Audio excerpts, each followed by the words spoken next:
Break के बाद एक बार फिर आपका स्वागत है। आप देख रहे हैं एजुकेशन कॉन्क्लेव और अब वक्त हो चला है अगले सेशन का। और अगले सेशन में हमारे साथ जो खास मेहमान जुड़ रहे हैं उनको मंच पर मैं बुलाना चाहूँगा। पाटलिपुत्र विश्वविद्यालय के कुलपति R K. Singh ji, please welcome sir, मंच पर आए। ज़ोरदार तालियां तमाम मेहमानों के लिए प्लीज़। और पटना विश्वविद्यालय के कुलपति गिरीश कुमार चौधरी सर, प्लीज़ मंच पर आएँ सर।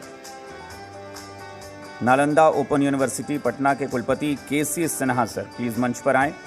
और national institute of fashion technology Patna के director professor Sanjay Srivastava sir, please welcome.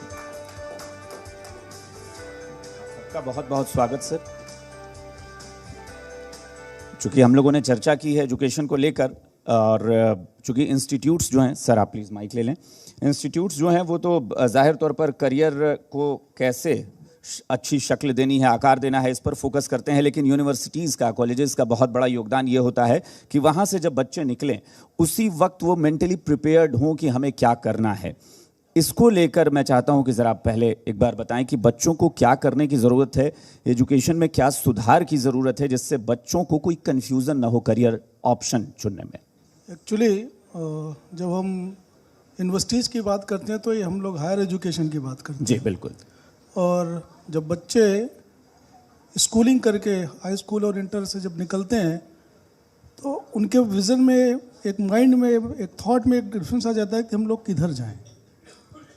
तो आप शायद ध्यान हो कि हम लोग के समय में जब हम लोग पढ़ा करते थे तो उस समय ये कोचिंग संस्थान नहीं हुआ करते थे। तो हम लोग अपने बुजुर्गों से, अपने जो हमारी बड़ी पीढ़ी होती थी या हमारे बड़े भाई होते थे, वो किस तरफ जाते हैं, किस तरफ हमारा रुझान है जी, उसको हम अनुसरण करते थे। लेकिन अब चूंकि एक ग्लोबल मार्केट है तो ग्लोबल मार्केट में compete करने के लिए बच्चे की पहले से सोच हो जाती है कि हमको इस फील्ड में जाना है, इंजीनियरिंग में जाना है या मेडिकल में जाना है या हमें कोई और चीज़ करना है। तो बच्चा ऑलरेडी जो है हाई स्कूल और इवन इंटर से वो स्टार्ट कर देता है सोचना कि हमें किधर जाना है। अब चूंकि हम लोग एक कोचिंग संस्थान है जो कि अपने आप को 12th के बाद बच्चों को या 12th पीरियड में ही अपने जिन बच्चों को देते हैं कि ये इंजीनियरिंग में कैसे तैयारी करें, मेडिकल की कैसे तैयारी करें और कहाँ पर जाएं, तो ये तो जो उनको मीडिया या जो माध्यम मिलता है ये कोचिंग संस्थान देते हैं। और जब हमारे हायर एजुकेशन की तरफ आते हैं तो हम लोग फोकस करते हैं कि अपने बच्चों को जो फर्स्ट ईयर में हैं उनके साथ कैसे उनको प्रमोट करें। और क्योंकि एक टोटल थॉट चेंज हो जाता है, एक स्कूलिंग एजुकेशन से हायर एजुकेशन में आते हैं तो एक माइंड सेट उनका चेंज होना चाहिए कि हमें आगे चल के क्या करना है और हम कैसे पढ़ाई करनी है। क्योंकि एक जब हम हायर एजुकेशन में आते हैं तो उनको एक थॉट चेंज हो जाती है कि उनके माइंड सेट चेंज हो जाती है, क्योंकि बच्चों को अपने घर से दूरी भी जाना होता है। तो एक फर्स्ट ईयर में देखा जाए तो उनका एक माइंड सेट ये होता है कि हमें एक होम सिकनेस भी होती है, अपने पेरेंट्स से भी दूर होते हैं, एटमॉस्फेयर को कैसे एडजस्ट करें और अपने आप को उस स्वरूप कैसे ढालें जिससे कि अपनी शिक्षा को ग्रहण कर सकें। क्योंकि हम लोग अभी मैक्सिमम हम लोग जो यहाँ पे हैं वो वीसी जो है वो हायर एजुकेशन में non engineering, non medical side में है।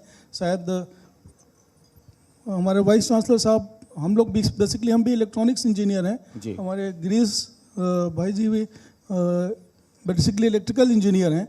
तो हम लोग की एक सोच इलेक्ट्रिकल इंजीनियरिंग और प्रोफेशनल वाली होती है। जी। लेकिन हम लोग के पास एक चैलेंजेस है जैसे गवर्नमेंट यूनिवर्सिटी कि अपने सेशन को कैसे रेगुलराइज करें। अभी बात हो रही थी, बच्चे पलायन करते हैं कि दूसरे स्टेट में जा रहे हैं।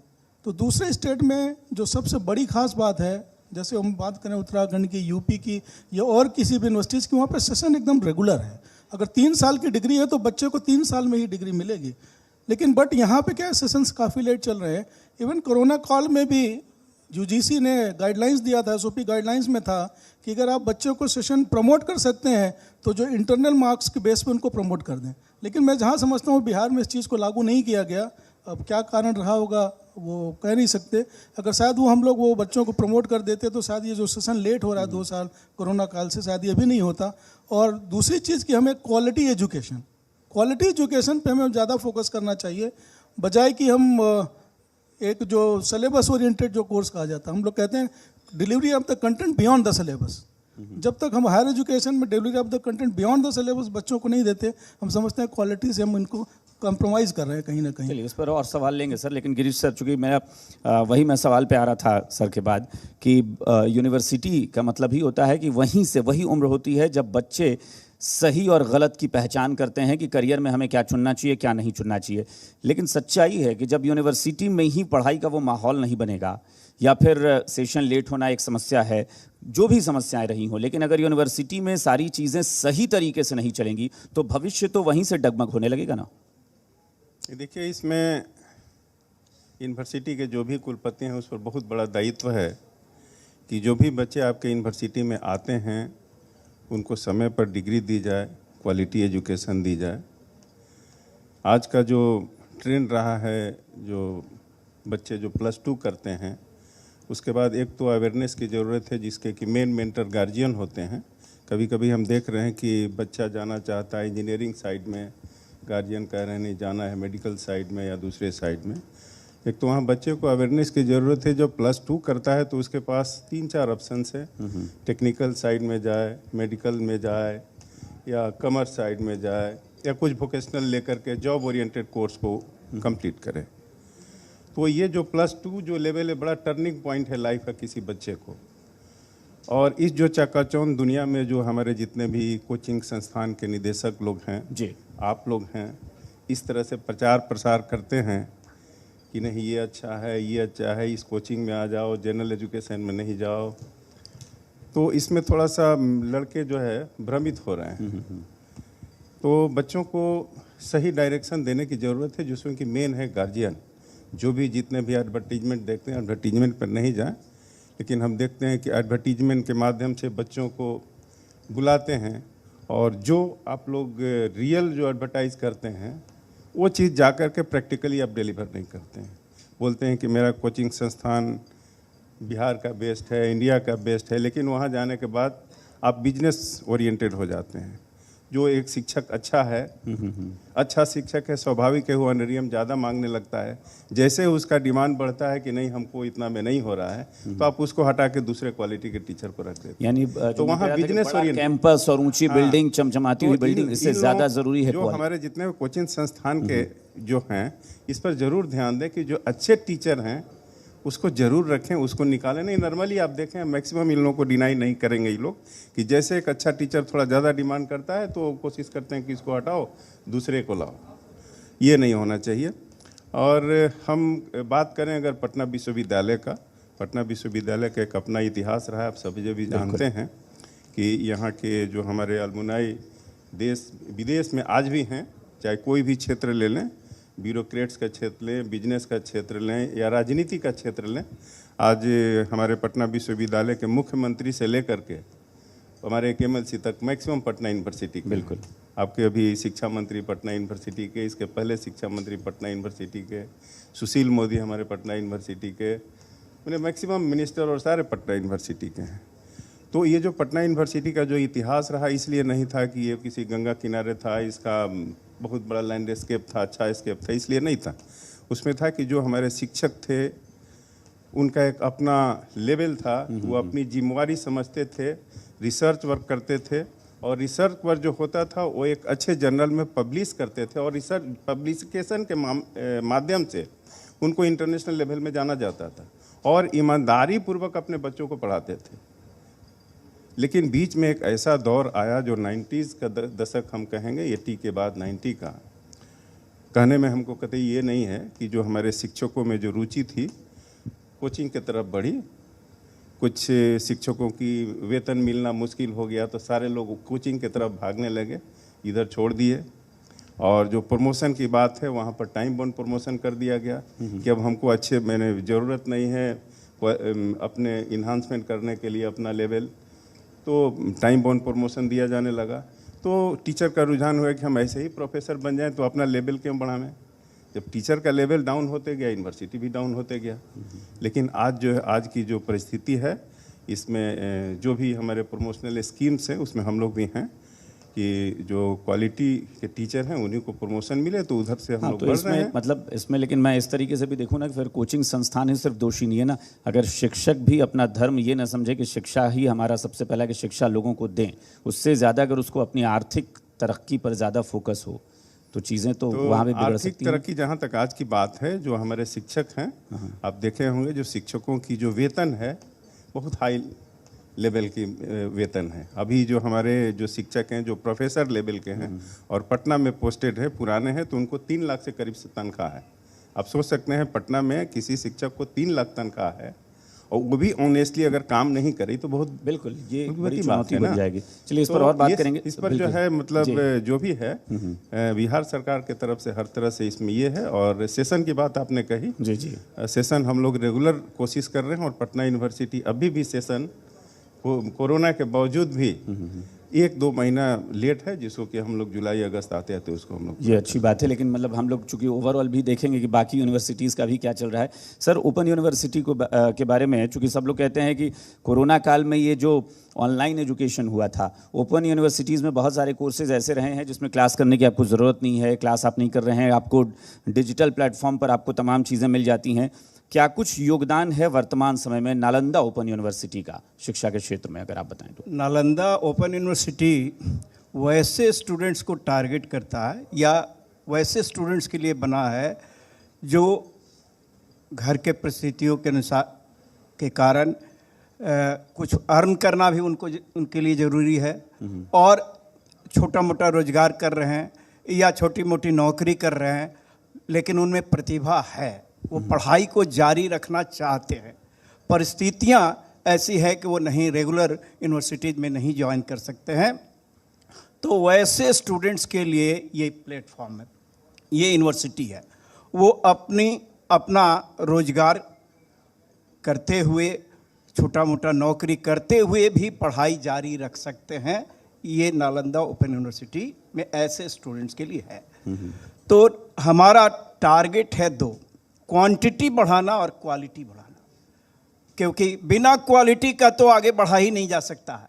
लेकिन हमारे लिए हमारा ये मानना है कि जो स्टूडेंट्स पढ़ाई करते हैं उसमें 80% रोजगार के लिए पढ़ाई करते हैं ताकि हमारी फैमिली चल सके, रोजगार मिल सके। और क्वालिटी जो जैसे यूनिवर्सिटी का 3 काम होता है, टीचिंग, रिसर्च एंड एक्सटेंशन। तो नालंदा ओपन यूनिवर्सिटी में रिसर्च शुरुआत तो हुआ था लेकिन अभी नहीं है। एक्सटेंशन हम लोग कर रहे हैं, डिफरेंट कोर्सेज जिसमें रोजगार मिल सके, रोजगार परक जो कोर्सेज होते हैं उसका हम लोग शुरुआत कर रहे हैं। और हमारा एम है कि सुदूर इलाके में शिक्षा को ले जाए जी। ताकि वहाँ के लोग किसी कारण से पढ़ाई जारी नहीं रख सकते हैं, रख पा रहे थे, उनको भी मौका मिले पढ़ाई को जारी रखने के लिए, लेकिन क्वालिटी से समझौता न किया जाए।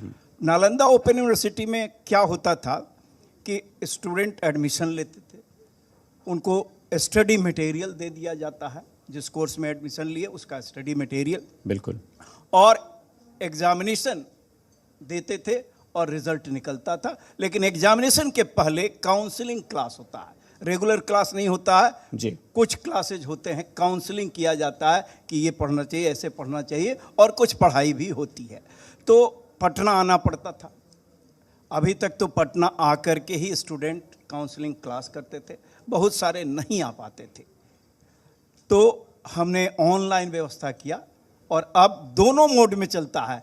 टीचर क्लास काउंसलिंग क्लास लेते हैं, सामने स्टूडेंट्स बैठे हुए हैं, ऑफलाइन उनके लिए हो गया जी। और डिजिटल मोड में वो लगा हुआ है, वहाँ से जो भी जुड़ सकते हैं, जो बाहर हैं वो भी जुड़ सकते हैं। ये पहली बार हमने किया है। और जहाँ तक सेशन लेट की बात है तो कोरोना का इस पर प्रभाव पड़ा है, सब जगह पड़ा है, लेकिन नालंदा ओपन यूनिवर्सिटी का 2021 में जो एग्ज़ाम होना था वो जुलाई तक मेरा ख़त्म हो जाएगा और उसके बाद 2022 का एग्ज़ाम हम शुरू करेंगे। यानी इस साल 2022 तक हम सेशन को पटरी पर ला देंगे, यानी 2022 में जो एग्ज़ाम होना था वो 2022 में हो जाएगा।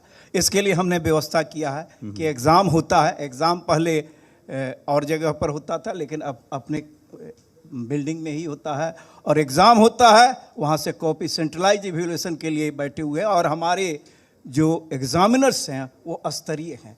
जनरली हमारे यहाँ कोऑर्डिनेटर्स जो हैं वो Patna university, Pataliputra university, different universities में बड़े बड़े ओहदे पर रह चुके हैं। कोई रिटायर्ड प्रिंसिपल है, कोई डीन फैकल्टी हैं, कोई हेड ऑफ द डिपार्टमेंट है, और इस तरह से स्तरीय एग्जामिनर हैं, वो आते हैं और वहाँ सेंट्रलाइज इवैल्यूएशन रेगुलर चल रहा है, एवरीडे चल रहा है किसी न किसी सब्जेक्ट का, तो पटरी पर लाने का ये अलग अलग यूनिवर्सिटी के वीसी हैं सर, तो कुछ लोग भी शायद सवाल पूछेंगे। संजय सर, आप पहले बताएं, चूंकि national institute of fashion technology, क्या इसका योगदान रहा है, पहले आप अपने संस्थान के बारे में थोड़ा बता सकें, ताकि फिर उसके बाद आम लोग भी सवाल लेने के लिए कुछ लोग तैयार हैं। जी, मैं कुछ बेसिक फैक्ट्स के साथ निफ्ट के बारे में जानना या सबको बताना चाहूँगा। जी। मैं जिस प्लेटफॉर्म पर बैठा हूँ, जी इंटरटेनमेंट लिमिटेड इस बार 60 प्लेसमेंट्स लेके आई थी 18 लाख पैकेज के लिए, यूजी प्रोग्राम्स के लिए। पहला स्टेटमेंट है मैं जो आपको आपके प्लेटफॉर्म से आपके बारे बता रहा हूँ कि जी इंटरटेनमेंट लिमिटेड इस बार के प्लेटफॉर्म में, इस बार के प्लेसमेंट में 60 वैकेंसीज लेके आई थी 18 लाख पैकेज में।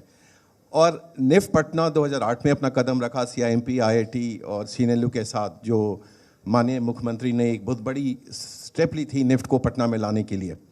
मैं पटना यूनिवर्सिटी का विद्यार्थी रहा हूँ जी, और मैं जब हैदराबाद निफ्ट में पढ़ा रहा था, जब पटना निफ्ट खुलने की बात हुई तो मैंने कहा कि मुझे घर जाना है, मुझे ट्रांसफ़र चाहिए। और मैं यहाँ आया जब पहला 18 जून जो आने वाला है 2008, और उसकी पहली नींव और आज तक जो 14 साल में निफ्ट की जर्नी है, मैं हल पर जिया हूँ। और इस तरह जिया हूँ कि आज निफ्ट पटना की रैंकिंग 2000 के बाद के फैशन इंस्टीट्यूट्स में नंबर 1 पे है। जोरदार तालियां थोड़ा गर्मजोशी के साथ। और ऑल इंडिया रैंकिंग में अगर जाएं तो हम 4 नंबर पर खड़े हैं, जहां पर एक ऐसा प्रदेश की बात कर रहे हैं जहां पर इंडस्ट्री नहीं है। लेकिन आज 8 जून को जब ये टेक्सटाइल पॉलिसी और लेदर पॉलिसी जब बिहार गवर्नमेंट ने लॉन्च की, तो मेरे ख्याल से निफ्ट जैसे संस्थानों के लिए एक बहुत बड़ी नई आयाम खुली है, जिसके लिए हम लोग बहुत दिन से इच्छुक थे और ये वेट कर रहे थे कि हमारे स्टूडेंट्स सिर्फ लिमिटेड एडिशन में बैंगलोर, दिल्ली, बॉम्बे न जाके बिहार में भी रहने की कोशिश करें। निफ्ट पटना में आज 6 स्पेशलाइजेशन है डिज़ाइन के रूप में। डिज़ाइन जो अहमियत इंडिया में ले रही है, आज आपको पता है कि IITs भी जा रही है डिज़ाइन कोर्सेज में और सीट की तरह एंट्रेंस एग्जाम्स ले रही है। जी, निफ्ट की जो डिज़ाइन कोर्सेज हैं, उसमें हमारे पास अगर निफ्ट पटना की बात करें, हम आज 800 स्टूडेंट्स हैं। जितने भी इंस्टीट्यूशंस ने अपने बारे बताया, निफ्ट उससे थोड़ा अलग हटके है। हम अपने प्रांगण में एक छोटा इंडिया देखते हैं, क्योंकि हमारे यहाँ सभी स्टेट से ऑल इंडिया एडमिशन्स के बाद स्टूडेंट्स आते हैं। तो हमारे पास आपको स्टूडेंट्स केरला से मिलेंगे, कर्नाटका से मिलेंगे, गुजरात से मिलेंगे। और जब यहाँ से वो जाते हैं तो जो ब्रांडिंग बिहार की है वो जो लेके आते हैं, जब वो जाते हैं, मेरे ख्याल से वो इस प्रदेश का, इस निफ्ट पटना के माध्यम से वो बताना चाह रहे हैं कि Patna is a very good place, और वहाँ पर जाइए, वहाँ पर कोई ऐसा इशू नहीं है जो जनरली एक बाहरी लोगों के जहन में बैठा हुआ है। और इस सभी मुकाम के साथ निफ्ट पटना अपनी पहचान बना रहा है। और हमारे यहाँ जो स्टूडेंट्स हैं, जो हॉस्टल है, उसमें करीब 350 लड़कियाँ कैंपस में रहती हैं। एक अद्भुत माहौल है अंदर में, जो कि शायद जब तक आप जाएं नहीं वहाँ पर आपको समझ में नहीं आएगा कि अंदर में इतनी सारी डिज़ाइन की जो क्लासेस चलती हैं और इस तरह के डिज़ाइन इंटरवेंशंस होते हैं, जिसमें गवर्नमेंट, चाहे आप लोगों को अगर मैं 2-3 मिनट और लूँ, उसमें आपको ये बताऊँ कि जो आर्मी की यूनिफॉर्म इस बार आई है, जो लॉन्च हुआ है, वो निफ्ट ने डिज़ाइन किया है।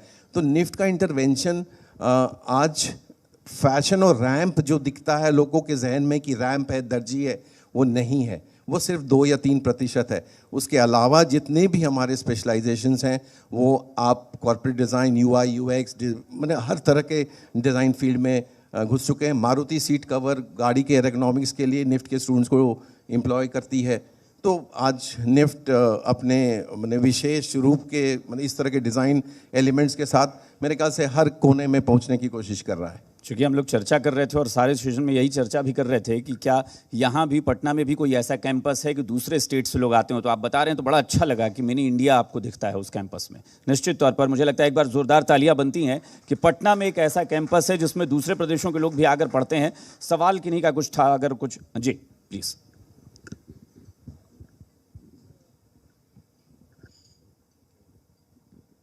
मेरा सवाल वीसी सर से है, बिकॉज किन से अगर बता सकें? तीनों सर से, जी जी जी। ऑल वाइस चांसलर से जी, जी। क्वेश्चन होगा। चूँकि हम लोग शिक्षा की बेहतरी की बात कर रहे हैं और हम लोग जिस ट्रेनिंग इंस्टीट्यूट में हैं उसमें बेसिकली यूजी और पीजी करने के बाद ही बच्चे आते हैं और फिर बैंकिंग और सेंट्रल एसएससी की तरफ अपना रास्ता खोलते हैं। जो हम लोग गैप देख रहे हैं उस गैप में ये दिखता है कि एकेडमिक्स में सिलेबस पूरा करने के बाद असेसमेंट करने के अलावा क्या यूनिवर्सिटी लेवल पे हम कुछ कर सकते हैं जिससे कि हम अपने रिसोर्स को और भी अच्छा ट्रेन कर पाएँ। मुझे लगता है कि बिहार के बच्चों में ये कहीं ना कहीं यूनिवर्सिटी के पैदान पे इसमें कमी दिख रही है। क्लासेस करने के अलावा करिकुलम में यदि कुछ सॉफ्ट स्किल को डाला जाए, कुछ रोज़गार उन्मुक्त कार्यक्रम को डाले जाएं, कुछ प्रोजेक्ट्स पे काम कराया जाए इवन यूजी के बच्चों के साथ, जैसे इंजीनियरिंग या अन्य कोर्सेज में कराए जाते हैं और इतने अच्छे चीज़ दिखाई दे रहे हैं। बिकॉज मोर देन 95% बच्चे आप ही लोग जैसे यूनिवर्सिटी के पास बिहार में हैं जो गरीब सामान्य परिवार से आ रहे हैं और इंजीनियरिंग मेडिकल लाइन में नहीं गए हैं। उनका एक भविष्य है और उसी भविष्य पे बिहार का इकॉनमी टिका हुआ है।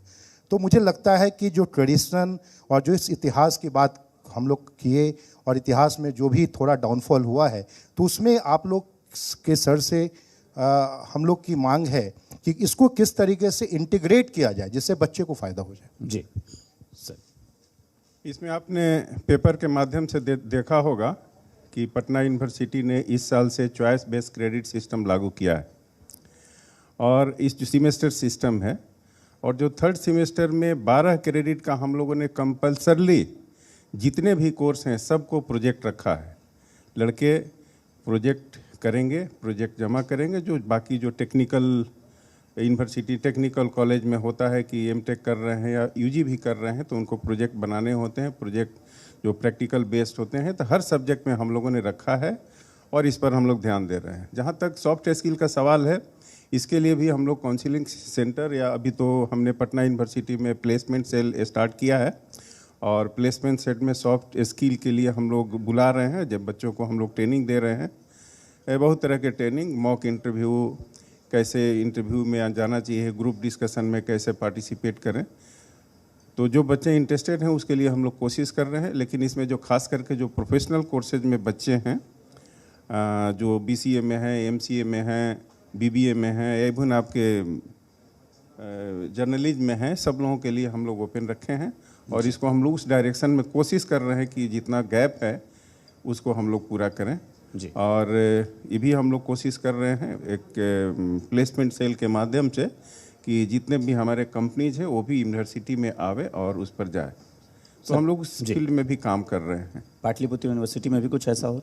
एक्चुअली अगर ध्यान दिया जाए तो गवर्नमेंट ऑफ इंडिया ने जो नेशनल एजुकेशन पॉलिसी 2020 लॉन्च करी है, तो आपने जो प्रश्न किए हैं कि क्या एंटरप्रेन्योरशिप, सॉफ्ट स्किल और एक्स्ट्रा करिकुलर एक्टिविटीज़ सिलेबस में शामिल करने के लिए ऑलरेडी ये पार्ट इंक्लूड हो चुका है। अब रही बात आपकी, जहाँ आप ये चाह रहे हैं कि क्या यूनिवर्सिटी आपके साथ कुछ टाई अप कर सकती है, तो सर्टनली हम लोग MU फॉर्म में आपके साथ टाई अप कर सकते हैं। आप एक्स्ट्रा कुछ उनको सॉफ्ट स्किल में या किसी और टाइप की चीज़ें देना चाहते हैं तो हम प्लेटफॉर्म प्रोवाइड कर सकते हैं आप लोगों को अपने बच्चों के लिए। जहाँ तक पाटलिपुत्र यूनिवर्सिटी की बात है, अभी शायद बात चर्चा हो रही थी कि बिना शोध के कोई यूनिवर्सिटी जानी नहीं जाती है। अगर आपको वर्ल्ड फेम की यूनिवर्सिटी बनाना है तो वहाँ पे अपने शोध को, PhDs, number of PhDs, quality PhD, I am not saying the number of PhD only, the quality PhD you have to produce, number of research publication you have to produce, number of authors, books लिखें, आपके teachers लिखें, बच्चों के साथ कुछ शोध करें, इन सब क्वालिटी चीज़ों को देने की बहुत ज़रूरत है। तो अभी हम लोगों ने पाटलिपुत्र यूनिवर्सिटी में जो PhD प्रोग्राम है, हमने मॉनिटर्ड PhD स्टार्ट कर दिया है। मॉनिटर्ड PhD मीन्स हर 6 महीने पे हर बच्चे की प्रोग्रेस जो PhD कर रहा है उसकी गाइड्स जो है उसका न देख के हम यूनिवर्सिटी लेवल पे उनको थ्रू PPT प्रेजेंटेशन फॉर्म उनका चेक करते हैं और जो भी सजेशन होता है, एक्सपर्ट होते हैं वहाँ पे उनको कम्युनिकेट करते हैं कि आप इस चीज़ को और करें तो जिससे आपका नंबर ऑफ पब्लिकेशन और जो क्वालिटी ऑफ आपका रिसर्च है वो बढ़ सके। ये रही शोध की बात। जहाँ तक पाटलिपुत्र यूनिवर्सिटी पटना की बात है, सेशन हमारा UG लेवल का पूरा करेक्ट है। अभी हमने अप्रैल में एक एग्ज़ाम लिया, जुलाई में और लेने जा रहे हैं। तो इस वजह से यूजी का तो सेशन पूर्णतः सही है, जी। मतलब जो होना चाहिए, जिस ईयर में बच्चे एडमिशन ले रहे हैं उसके नेक्स्ट ईयर पास हो रहे हैं। पीजी में ज़रूर थोड़ी सी प्रॉब्लम हुई है, जो कि हम समझते हैं 2022 तक सभी सेक्शन हमारे दिसंबर 2022 तक 3 एग्जाम हम एक साल में ले रहे हैं, चूँकि एक टाइम लिमिट की एक बाउंडेशन होती, इतना मिनिमम पीरियड आपको देना होता है कि जिससे कि वो सेशन पूरा हो सके, एक सेमेस्टर पूरा हो सके। उसकी बाध्यता को देखते हुए 1 साल में हम 3 एग्जाम ले रहे हैं, और उसमें हम समझते हैं दिसंबर 2022 तक का पीजी को भी पूरा सेशन रेगुलाइज कर देंगे जी। तो ये सब बातें हैं। और प्लेसमेंट के लिए हमने 2-3 कंपनियों से एमओयू किया है, खासतौर से प्रोफेशनल कोर्सेज के लिए। एक और मैं बताना चाहूँगा कि हम सब लोग यहाँ पर जितने लोग बैठे हैं, सब हम लोगों ने इंजीनियरिंग की बात करी, मेडिकल की बात करी, लेकिन जो हमारा एक मैक्सिमम मास है जो आर्ट्स साइड में जाता है, अब हमें उसके बारे में फोकस देने की ज़रूरत है। उसके बारे में आप लोग जो कोचिंग सेंटर्स खोलते हैं उनके ऊपर भी फोकस करिए, उनको भी कैसे जॉब ओरिएंटेड मिले, उनको भी कैसे हम जॉब प्लेसमेंट करें। नेशनल एजुकेशन पॉलिसी 2020 में ये आ चुका है, एंटरप्रेनर कैसे उनको बनाएं। बहुत तरह के एंटरप्रेनरशिप है, सिर्फ प्रोडक्शन ही नहीं है, मैन्युफैक्चरिंग नहीं है, सर्वे भी होता है।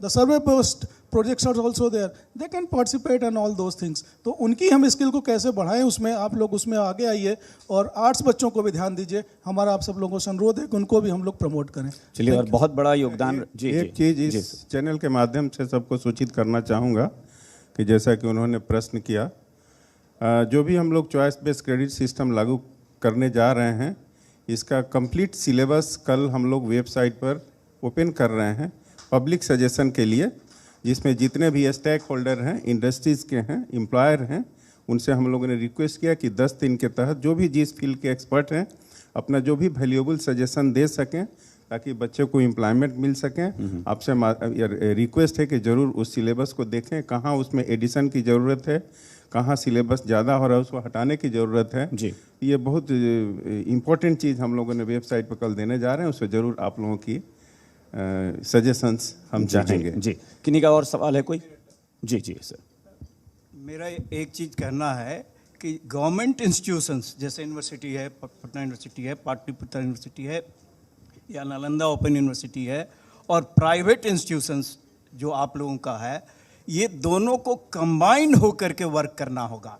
अनटचेबल नहीं मानना होगा प्राइवेट इंस्टीट्यूशन को।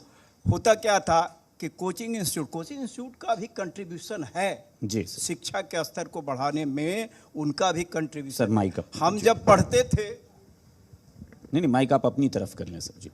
हम जब पढ़ते थे तो उस समय शिक्षक बहुत साधारण पैदल आते थे, छाता लेकर के आते थे, साइकिल से आते थे, लेकिन उनके पढ़ाने का स्तर इतना अच्छा था कि हम लोगों को कहीं जाने की जरूरत।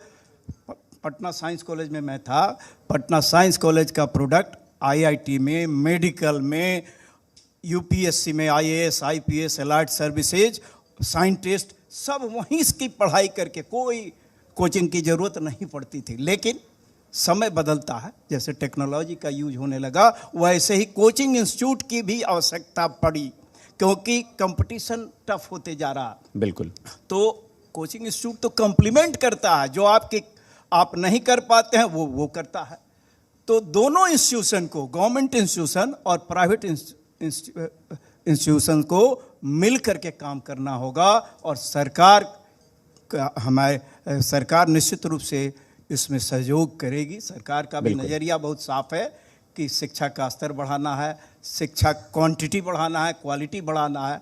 तो गवर्नमेंट इंस्टीट्यूशन का अलग रोल है, इन लोगों का अलग रोल है। अगर हम लोग कंबाइन करके, जैसे हम लोग ऐसा प्रोग्राम बना सकते हैं कि यूनिवर्सिटी में आ रहा है, जैसे आईसीआईसी बैंक का आया था, हमने वीर कुंवर सिंह यूनिवर्सिटी में कराया, नालंदा ओपन यूनिवर्सिटी में कराया, वो एक ट्रेनिंग दे रहे हैं, प्लेसमेंट की भी बात कर रहे हैं। तो हम लोग कंबाइन करके, हम लोग दोनों मिल करके अगर प्रयास करें तो निश्चित रूप से बिहार शिक्षा के क्षेत्र में फिर से शिखर पर होगा। बिल्कुल, और बहुत हमारी उम्मीद भी है, और यही माध्यम जी बिहार झारखंड बनना चाह रहा था, इसीलिए हमने ये एजुकेशन कॉन्क्लेव किया कि जो यूनिवर्सिटीज़ हैं वो हो या प्राइवेट संस्थानों, सब एक मंच पर आएँ और शिक्षा पर बातचीत करें। बहुत बहुत शुक्रिया सर, बहुत बहुत शुक्रिया आप लोगों का शामिल होने के लिए इस चर्चा में, एजुकेशन कॉन्क्लेव में।